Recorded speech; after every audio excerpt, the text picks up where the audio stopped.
Bams X Samson serupanya sedang dirundung masalah dalam rumah tangganya. Saat ini dirinya sedang dalam proses cerai dengan istrinya, Mihavita Wijaya yang ia nikahi sejak tahun 2014.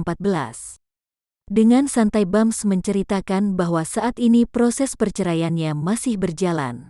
Ia menegaskan bahwa saat ini dirinya dan Mihavita masih berdamai. "Saya memang sedang proses berpisah tapi damai-damai aja sampai sekarang," ujar Bams saat ditemui di kediamannya di kawasan Antasari, Jakarta Selatan, Jumat tanggal 26 Maret tahun 2021.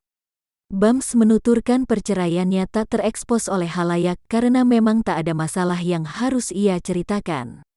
"Kenapa tidak diekspos? Karena memang tidak ada masalah sampai sekarang dan kemarin sudah bicara dengan pengacara, dia sudah sepakat berpisah," tutur Bams.